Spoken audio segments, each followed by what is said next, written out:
Every child should know, certainly by May or April, in terms of a place for the following September. Now it's March. We still have an opportunity to sort out a lot of cases that are coming our way and that need resolution. On Friday, parents of children with additional needs were forced to sleep outside the Department of Education to try and fight for appropriate school places for their children.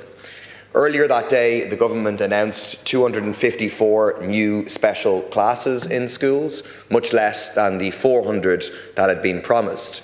But when you delve into the detail, there aren't even 254. I've correspondence with multiple schools saying that these classes effectively do not exist. I'll quote from one: "This particular school are in discussions with the NCSE about the establishment of a special class, but as it stands, we have received no support to make this happen. They requested the announcements wouldn't be made so that children wouldn't be disappointed. They don't need spin, they need places. That means buildings, that means teachers, that means SNAs." In terms of Deputy Murphy, again, the budget has provided for 400 new special classes and 300 new special school places. The numbers are increasing exponentially. There's been huge growth, as the census shows. The last two censuses, look at the difference between the two in terms of people identifying with disabilities, and particularly children with additional needs. About 209 of those 400 new special classes have already been sanctioned for 2025-26. Now we're talking about for the school year beginning in September. So there's every chance that those 400 new special classes will be approved.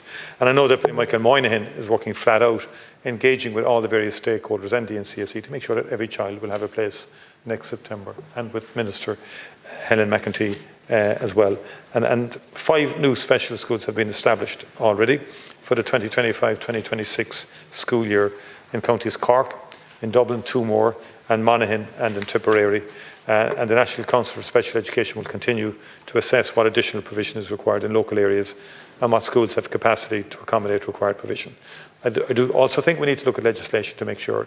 I think existing legislation isn't strong enough, or certainly should be proactively followed through. Every school should accept and should be proactively accepting children with special needs, both at primary and post-primary. Post-primary is not as strong as primary in terms of accepting children into their schools, and that's not good enough. We have a constitution.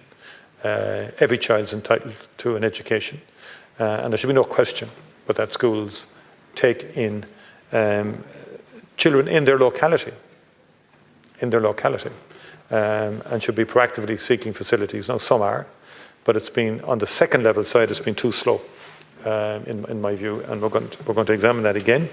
And in my view, I think we have to work. Up to now, the NCSA has been endeavouring to persuade schools and work with schools, but I don't think that's enough, given the numbers seeking. And every child should know, certainly by May or April, in terms of a place for the following September. Now it's March. We still have an opportunity to sort out a lot of cases that are coming our way and that need resolution.